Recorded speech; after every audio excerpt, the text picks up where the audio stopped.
Assalamualaikum warahmatullahi wabarakatuh. Perkenalkan, nama saya Eka Putra Prastya dari Prodi Teknik Elektro NIM 2603027. Di sini saya perwakilan dari kelompok 2 ingin menjelaskan tentang eh, teknologi airborne lidar.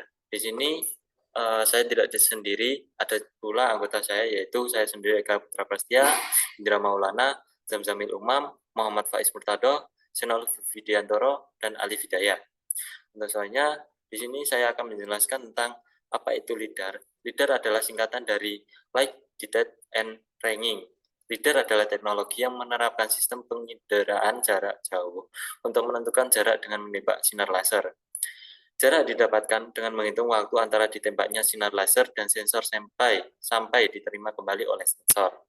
Seperti sonar yang menggunakan gelombang suara untuk memetakan sesuatu dan radar yang menggunakan gelombang radio, LIDAR menggunakan cahaya yang dikirim dari laser.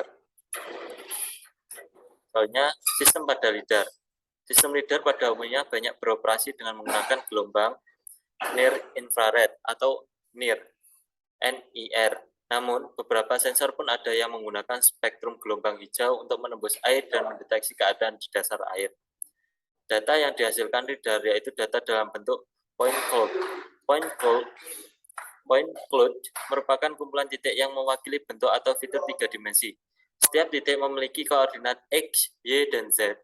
Ketika terdapat banyak kumpulan point cloud, yaitu yang disatukan, maka point cloud tersebut akan membentuk suatu permukaan atau objek dalam bentuk 3D atau 3 dimensi. Kerapatan titik point cloud yang bisa dihasilkan oleh LIDAR yaitu 1-300 titik per 2 meter.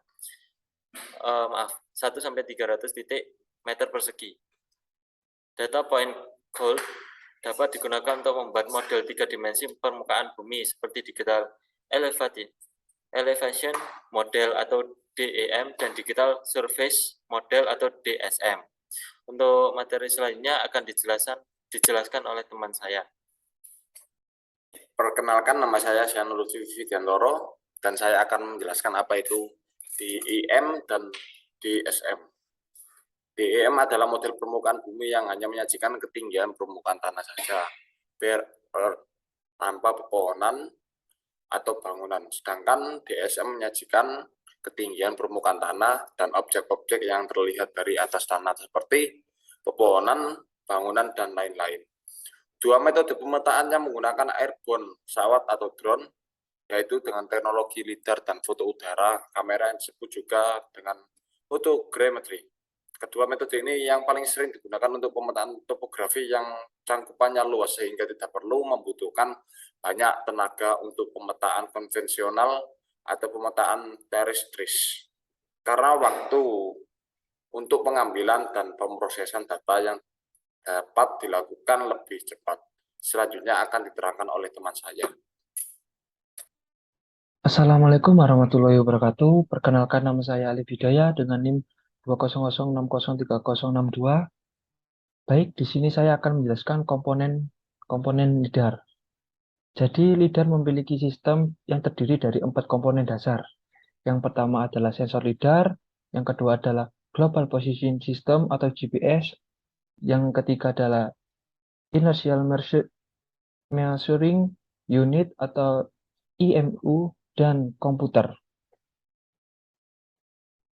Berikut adalah penjelasan tentang komponen-komponen dasar. Yang pertama adalah sensor LIDAR. Sensor LIDAR berfungsi sebagai pemancar sinar laser ke objek dan merekam kembali setelah mengenai objek. Salah satu karakteristik sensor laser LIDAR adalah kemampuan gelombang tersebut untuk melakukan multiple return. Multiple return digunakan untuk menentukan bentuk dari objek atau pepohonan yang menutupi permukaan tanah. Yang kedua yaitu Global Position System atau GPS, berfungsi untuk melacak ketinggian dan lokasi pesawat. Yang ketiga adalah Inertial Measuring Unit atau IMU, berfungsi untuk melacak orientasi dan kecepatan pesawat saat terbang. Yang keempat adalah komputer. Komputer ini berfungsi untuk merekam semua informasi ketinggian saat LIDAR memindai permukaan. Baik, terima kasih dari saya. Wassalamualaikum warahmatullahi wabarakatuh. Assalamualaikum warahmatullahi wabarakatuh. Perkenalkan di sini saya. Assalamualaikum warahmatullahi wabarakatuh. Perkenalkan saya Indra Maulana dengan NIM 2006030338 dari kelompok 2. Di sini saya akan menjelaskan tentang apa itu prinsip kerja lidah. Oke, yang pertama pada dasarnya lidar bekerja dengan memancarkan gelombang melalui sensor laser yang dipantulkan kemudian diterima oleh scanner. Data yang dihasilkan akan diolah dan dipadukan dengan data yang lain yang diterima sensor pembantu seperti GPS, IMU, dan sebagainya. Dari sana kita akan mendapatkan perbedaan jarak, koordinat, orientasi, image, atau video, dan data lain sesuai dengan sensor yang terdapat pada perangkat lidar. Setelah itu, data akan diproses dan dipadukan dengan data yang diterima oleh receiver atau kamera dan ditampilkan pada layar LCD. Selain mendapatkan pencitraan 3D, kita juga akan mendapatkan hasil ukuran dalam bentuk data yang dapat diolah. Nah, untuk presentasi selanjutnya mungkin akan dilanjutkan oleh rekan saya. Oke, terima kasih. Sebelumnya perkenalkan, nama saya Santamin Umam. Saya akan membacakan apa saja keunggulan lidar. Lidar memiliki kelebihan daripada melakukan pemetaan topografi dengan fotogrametri. Di antaranya, yang pertama, akurasi kontur. Pada lidar lebih baik daripada menggunakan kamera optis. Contohnya ketika memetakan tempat duduk di stadion. Hasil dari fotogrametri seperti permukaan rata, sedangkan pada lidar lengkungan kursi terlihat jelas. Nomor 2, lidar memiliki sumber energi sendiri, yaitu laser, sehingga lidar bisa digunakan di malam hari. Sedangkan fotogrametri mengandalkan cahaya matahari, sehingga hanya bisa digunakan di siang hari saja. Ketiga, lidar mampu mendeteksi wilayah dengan kondisi yang berkabut, berbeda dengan kamera yang harus terhindar dari kabut. Keempat, lidar dapat memperoleh data permukaan tanah di bawah rimbunan pohon.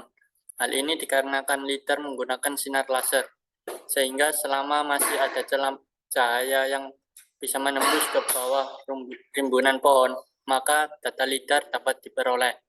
Kemudian, data tumbuhan yang sudah didapatkan bisa kita hapus, sehingga didapatkan model permukaan tanah tanpa pepohonan atau bird. Nama saya Muhammad Faiz Murtado, melanjutkan presentasi tentang pengaplikasian lidar. Data yang didapat dari pemetaan lidar adalah data elevasi dalam bentuk digital elevation model, yaitu DEM dan DSM. Data ini bisa kita gunakan untuk rencana pembuatan terowongan, jembatan, pembuatan jaringan, jalan, dan lain-lain. Dengan adanya model 3D dari suatu wilayah, maka rencana dapat dibuat dengan matang, serta data yang ada dapat digunakan untuk berbagai macam simulasi dan analisis.